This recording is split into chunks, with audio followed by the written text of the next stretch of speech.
Hello everyone, hello dear students, welcome to ATP Star, the super learning platform. Guys, finally आज मैं आप सभी के लिए एक ऐसा सेशन ले ही आया हूँ जो एक्सक्लूसिवली उन स्टूडेंट्स के लिए है जो जेई 2021 की तैयारी कर रहे हैं और जिनका सिलेबस या तो कंप्लीट हो चुका है या वो ऑलमोस्ट अपने सिलेबस को कंप्लीट करने वाले हैं। ओके गाइज, तो देखो यार, जिन बातों को मैं आपको बता रहा हूँ उन सभी बातों का ध्यान ज़रूर रखिए, hoping that this will help you in cracking JEE 2021 with the best of your rank and percentile. Okay guys, तो देखिए सबसे पहली चीज़ जो सबसे इंपॉर्टेंट है वो ये है कि देखो यार, सबसे पहले अपने को जेई मेन में तो अच्छा करना ही है और बाद में एडवांस में भी अच्छा करना है।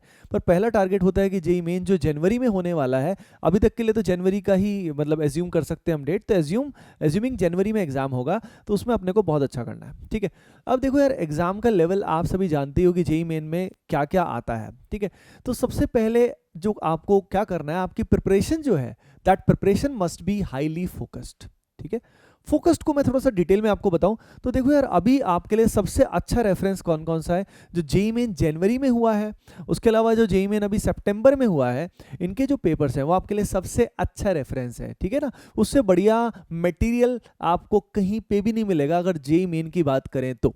ठीक है, तो उसको आपको इग्नोर नहीं करना है, नहीं तो आपके मार्क्स इग्नोर हो जाएंगे, यानी वो सबसे इंपॉर्टेंट है। ठीक है, उनको आप उन पेपर्स को प्रॉपर एनालाइज करें, खुद से एनालाइज करें। हम भी जब टाइम मिलेगा आगे हम भी वीडियोस बना लेंगे, लेकिन जैसे मैं बताता हूं हमेशा आप आत्मनिर्भर रहें और खुद एक बार उन सारे पेपर्स को एनालाइज करें, आइडेंटिफाई करें कि एग्जैक्टली पूरा खुद से एनालाइज करें कि भाई कौन से किस तरह के क्वेश्चन आते हैं, किस चैप्टर में किस टाइप के क्वेश्चन आते हैं, कौन कौन से टॉपिक से क्वेश्चन मैक्सिमम आते हैं। उससे तुम्हें पूरा प्रिपरेशन का एक ओवरव्यू मिल जाएगा, आपके दिमाग में एक इमेज बन जाएगी कि भाई जो मेरे सामने क्वेश्चन आएंगे, जब मेरे सामने 75 क्वेश्चन आएंगे तो वो किस तरह के आएंगे और किस चैप्टर से, ठीक है ना, कैसे कैसे क्वेश्चंस आएंगे। ठीक है, पहली चीज तो वो एनालिसिस आप सभी को खुद को ढंग से करना है। ठीक है, अगली चीज वो करने के बाद आपको अंदाजा लगाना है कि आप कहाँ पे स्टैंड करते हो, यानी आपका प्रिपरेशन लेवल कैसा है, वो आपको उसको देख के भी अंदाजा लग जाएगा यार कितने क्वेश्चंस मुझसे हो रहे हैं, कितने नहीं हो पा रहे।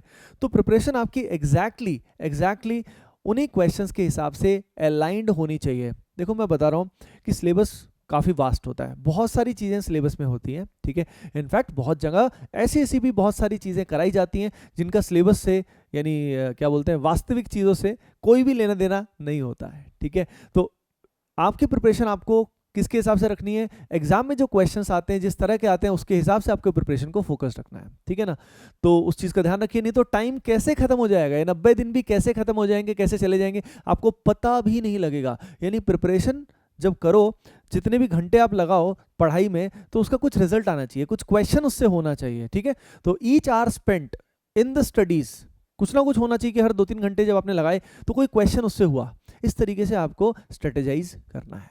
Got it everyone? यानी सिर्फ ब्लाइंडली थ्योरी के अंदर घुसे रहना, ब्लाइंडली किसी चैप्टर के पीछे 10-10 दिन 15-15 दिन लगाना कोई मतलब यूजलेस है। ठीक है, अगली चीज देखो यार, कुछ चैप्टर क्या होते हैं, छोटे चैप्टर्स होते हैं और इजी चैप्टर्स होते हैं जिनसे डायरेक्टली एक क्वेश्चन आ जाता है, जैसे कि एस ब्लॉक हाइड्रोजन, उससे एक क्वेश्चन आता ही है। ठीक है, और वो चैप्टर बहुत बड़े नहीं है और आसान question, direct line to line question उससे आ जाते हैं, तो वो अपने को कर लेना चाहिए। इन्वायरमेंटल केमिस्ट्री है, उससे एक क्वेश्चन आने के चांसेस होते ही हैं और वो बहुत बड़ा, बहुत लेंदी चैप्टर नहीं है।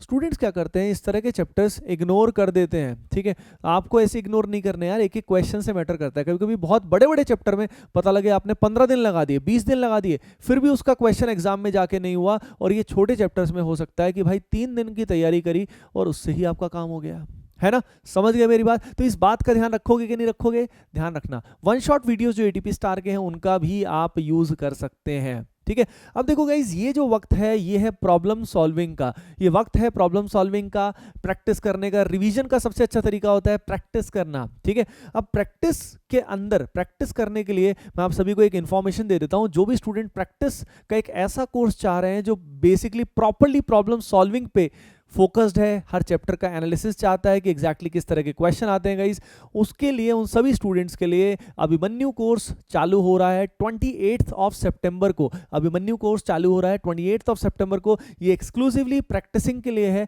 प्रॉब्लम सॉल्विंग है, और उसके साथ कंसेप्ट वीडियोस भी आपको एक्सेसिबल होते हैं, जिससे कोई भी डाउट अगर आपका थ्योरेटिकल है तो आप वहां से क्लियर कर सकते हो। और प्रॉब्लम सॉल्विंग बहुत सारे सेशंस आपको इसमें मिलने वाले हैं, और स्टडी मटेरियल तो आपको मिलेगा ही मिलेगा प्रैक्टिस के लिए, बिल्कुल relevant study material, plus test series भी जो इस पर्टिकुलर बैच की है वो आपको इसके साथ मिलेगी, ठीक है। तो जिन स्टूडेंट्स को ऑर्गेनाइज प्रैक्टिस चाहिए और जो अपना सिलेबस कंप्लीट कर चुके हैं या कंप्लीट करने वाले हैं, वो इस बैच को साथ में ज्वाइन कर सकते हैं, जिससे उनकी परसेंटाइल काफ़ी इंप्रूव हो सकती है। ओके एवरीवन, नेक्स्ट इंपॉर्टेंट बात आप सभी के साथ जो मैं बोलना चाहूँगा वो ये है कि यार रिवीजन करने का बहुत अच्छा तरीका होता है शॉर्ट नोट्स, ठीक है। देखो अब कई चैप्टर्स ऐसे हो गए होंगे कि जो आप अब उन जिनके शॉर्ट नोट्स बना सकते हो। मैं हमेशा एक बात कहता हूँ कि यार शॉर्ट नोट्स हमें तभी बनाने चाहिए जब हमें कोई चैप्टर बहुत अच्छे से आ जाए, जब हमें पूरा एनालिसिस आता नहीं तो शॉर्ट नोट्स हमारे बहुत ही बड़े बन जाते हैं, मतलब वो उतने कंसाइज नहीं हो पाते। तो शॉर्ट नोट्स कुछ पेजेस में ही हमारा पूरा चैप्टर कवर हो जाना चाहिए। तो शॉर्ट नोट्स बनाने का बेस्ट समय आ चुका है। अगर आपने अब तक नहीं बनाए हैं तो ज़रूर बनाइए, वो बहुत कंसाइज होंगे। अंत में जब एग्जाम आसपास आएगा तो वही आपके साथी होंगे। यानी किसी भी टेस्ट को देने से पहले आप सभी क्या कर सकते हो, ये जो शॉर्ट नोट्स हैं इनको रिवाइज करके जाओ, लेकिन इनको बनाओ तो सही, ठीक है। मेहनत लगेगी लेकिन याद रखिए that will be worth it, for sure that will be worth it. अगली चीज़ जो बहुत ही अंडररेटेड है लेकिन मैं आप सभी के साथ ज़रूर शेयर करूंगा, गाइज आपकी हेल्थ सबसे ज़्यादा सर्वोपरि है, क्योंकि बहुत सारे स्टूडेंट्स हेल्थ में ध्यान नहीं देते, इग्नोर करते हैं इस समय पे, और ऐसे केस में आपका एनर्जी लेवल कम रहता है, कॉन्फिडेंस कम रहता है। अगर आप अपनी हेल्थ का ध्यान रखोगे तो आप में एनर्जी अच्छी रहेगी, एक्टिविटी अच्छी रहेगी और सारा दिन आपकी प्रोडक्टिविटी बढ़ेगी, आपका जो मोराल है, पॉजिटिवनेस है, स्ट्रेंथ जो है वो आपके अंदर काफ़ी अच्छी रहेगी और आप बीमार नहीं पड़ेंगे। तो अपनी हेल्थ का ध्यान ज़रूर रखिए, जिसके अंदर आई विल रिकमेंड कि अच्छा न्यूट्रिशन तो सभी लेते ही हैं अपनी तरफ से, प्लस उसके अलावा एक्सरसाइज ज़रूर करें एटलीस्ट 30-40 मिनट्स एटलीस्ट, ठीक है। मतलब इतना कर लो तो भी चल जाएगा, ठीक है। एटलीस्ट क्या मतलब इतना कर लो बहुत है। उसके अलावा बोर्ड्स को आपको लाइटली नहीं लेना है डियर स्टूडेंट्स, बोर्ड्स को लाइटली नहीं लेना है, नहीं तो बोर्ड्स आपको लाइटली ले लेगा। ध्यान रखना इतना आसान नहीं होता। जब 2-3 साल से हम बिल्कुल 2 साल से हमारी प्रैक्टिस नहीं होती ना प्रॉपर, कई स्टूडेंट्स क्या होते हैं डमी स्कूल्स में होते हैं तो उनकी प्रैक्टिस बिल्कुल भी नहीं होती है लिखने की। तो याद रखिए वो जो मिनिमम क्राइटेरिया होता है परसेंटेज वाला, जो देखो इस साल के लिए तो हटा दिया था, कोरोना काल में हटा दिया था, कोरोना बैच में हटा दिया था, अगले वाले में हटाएंगे नहीं हटाएंगे कुछ कह नहीं सकते, ठीक है। तो अपने को एज्यूम करके चलना है कि 75% हमें करना होगा, ठीक है, और उससे ज़्यादा मार्क्स लाने हैं। तो वो इतने आसान नहीं होते। I have seen numerous students कि भाई वो बोर्ड को इग्नोर कर देते हैं, फिर बोर्ड उनको इग्नोर कर देता है और उसके बाद फिर बेचारे दोबारा से अटेम्प्ट करते रहते हैं। मतलब 13 में रिपीट भी करना है और साथ साथ एग्जाम भी देना है। तो सोचो यार कितना बुरा सिनेरियो हो जाता है। तो ऐसा सिनेरियो आपके साथ ना हो तो बोर्ड्स की भी प्रैक्टिस प्रीवियस ईयर क्वेश्चंस के हिसाब से आप करना शुरू कर दें। उससे आपको अंदाज़ा लगेगा कि भाई लिखने की कला अलग होती है। और याद रखना उससे आपकी तैयारी पे कोई नुकसान नहीं होगा, तैयारी आपकी मस्त चलेगी, कोई दिक्कत वाली बात नहीं है, ठीक है। तो बोर्ड्स को इग्नोर बिल्कुल नहीं करना है। उसके अलावा this is the right time to join a very good test series which should be very very highly relevant. वैसे तो आप अपने फ्रेंड्स का जो जेन्युइनली लाइक आपके जो सीनियर्स हैं जिनने IIT क्रैक किया है और उनसे आप सलाह ले सकते हैं। बाकी thousands of students join AOTS ATP online test series, ठीक है, वो आप ज्वाइन कर सकते हो। उससे भी आपकी प्रिपरेशन बहुत अच्छी हो सकती है क्योंकि उसमें वीडियो सोल्यूशंस भी मिलते हैं जिससे आप एनालिसिस कर सकते हो। किसी भी क्वेश्चन में आप अटके उसका वीडियो सोल्यूशन आपको मिल जाएगा, ठीक है ना। बाकी ओवरऑल मैंने आपको सारी बातें बता दी हैं कि रिवीजन कैसे करनी है। प्रैक्टिस करने के लिए सबसे अच्छा सोर्स है प्रीवियस ईयर क्वेश्चंस, ठीक है।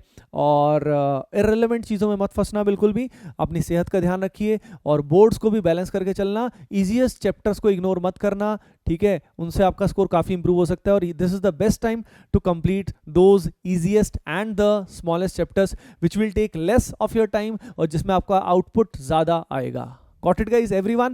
So hoping that ये सारी बातें आपको ज़रूर समझ में आई होंगी and with that I wish you all the best on the behalf of Team ATP Star। आप बस अच्छे से पढ़ाई करते रहिए। कोई भी आपका फिर भी कोई क्वेरी है तो कमेंट सेक्शन में आप बताइए अगला वीडियो किस टॉपिक पे आना चाहिए रिगार्डिंग JEE 2021। आप ज़रूर मुझसे शेयर कीजिए नीचे कमेंट सेक्शन में। I will try my best, जिस पे लाइक्स मैक्सिमम आएंगे I will make a video on that. Okay guys, bye bye, take care and love you all.